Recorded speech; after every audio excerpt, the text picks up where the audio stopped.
dadweynaha iyo sidoo kale ganacsatada yaryar ee ku dhaqan magaalada Burco ee xarunta gobolka Togdheer ayaa cabasho ka keenay xadhkaha iyo sidoo kale keybelada ay dhulka hoostiisa marinayso shirkadda internetka ee Soo Cable. Xadhkaha iyo sidoo kale keybelada ayaa ka yimid dhanka Oodweyne kana soo galay waqooyiga magaalada Burco. Dadweynaha ayaa ka cabanaya burburinta loo geystay guryahooda hortooda oo aan sifo sharciga waafaqsan loo soo marin ama la weydiisan oo ay markii hore dawladdu ku qasabtay inay dhigaan marmar iyo sidoo kale shooca iyo khatarta ka iman karta keybeladani iyagoo arrimahaas ka hadlayana waxa ka mid ah hadaladooda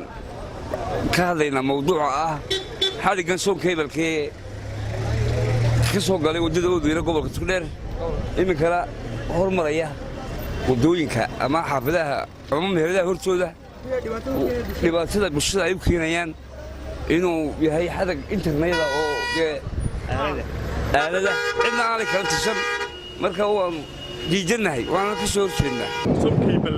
سيد اللوج نهيبه واو يا وشاع شقينا يا soo galay dhanka seelada ee hawdka gobolka Togdheer wuxuu hormarayaa xaafado hortoodu marayaa dhibaatooyin fara badan oo keeni karo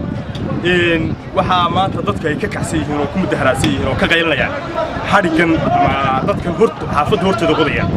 kaas oo aan dadka ogolaansho laga qaadan hadii ay xal lahayd masuul dawladeed iyo hadii ay xal lahayd masuul qof wataba waxa wanaagsan lahayd in dadka guriyahooda hortooda la qodayo ogolaansho laga qaadan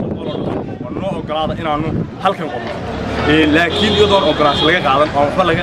lala hadin ayaa la iska qodanayaa dadka bini'aadana guriyahooda hortooda oo lacag kaga baxday oo marmar dhigay oo waxa uu dawladdu ku ganaaxday inay iska dhigaan markooda hore marmar ayaa maanta inta dib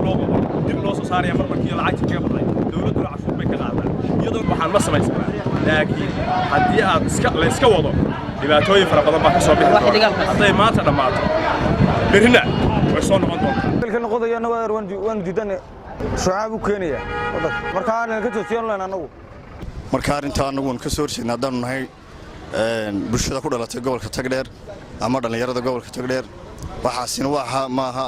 arin laga marqaatay dawladda meel lagu ansixina maanan arag marka war ka soo horjeedna anagu arintaas shirkaddan Soo Cable layda aad iyo aad baan u dhaliilaynaa waan ka soo horjeednaa waa Cabdiraxmaan Ciise telefishinka caalamiga GTN magaalada Burco.